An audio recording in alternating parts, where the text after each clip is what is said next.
पंजाब में flour mills के लिए सरकारी गंदम कोटा में कमी, आटे की कीमत में इजाफे का खदशा। महकमा खुराक पंजाब ने फ्लोर मिल्स को फराहम की जाने वाली सरकारी गंदम के कोटे में कमी का आगाज कर दिया है, जबकि गंदम की नई इमदादी कीमत में इजाफे के बायस आटे की कीमत में भी इजाफे का खदशा पैदा हो गया है। एक निजी न्यूज चैनल के मुताबिक महकमा खुराक पंजाब ने फ्लोर मिल्स को फराहम की जाने वाली सरकारी गंदम के कोटे में कमी का आगाज कर दिया है और 25 अप्रैल तक सूबे भर में सरकारी गंदम की फरोख्त कम कर दी जाएगी। 27 मार्च को आटे की किल्लत के सबब पंजाब भर की फ्लोर मिल्स के कोटे में 5 बोरी फी रोलर बॉडी योमिया किया जाने वाला इजाफा मासवाए लाहौर के तमाम इजलास से वापस ले लिया गया है, जबकि डीजी खान, बहावलपुर और मुल्तान डिवीजन की मिल्स के कोटे में मजीद 15 बोरी फी रोलर बॉडी कमी की गई है। लाहौर की मिल्स को इस वक्त फराहम की जाने वाली 55 बोरी फी रोलर बॉडी योमिया गंदम कोटा में भी आइंदा चंद रोज में 10 से 15 बोरी कमी कर दी जाएगी, जबकि लाहौर समेत 34 अजला में सरकारी गंदम की फरोख्त 15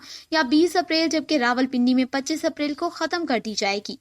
गुज़श्ता रोज तक महकमा खुराक ने फ्लोर मिल्स को 42 लाख टन गंदम फरोख्त की है और इसके पास 5 लाख टन गंदम मौजूद है, जबकि गुज़श्ता रोज तक महकमे ने किसानों में 35,000 टन बारदाना तकसीम कर दिया है, फ्लोर मिलिंग इंडस्ट्री के जराये के मुताबिक।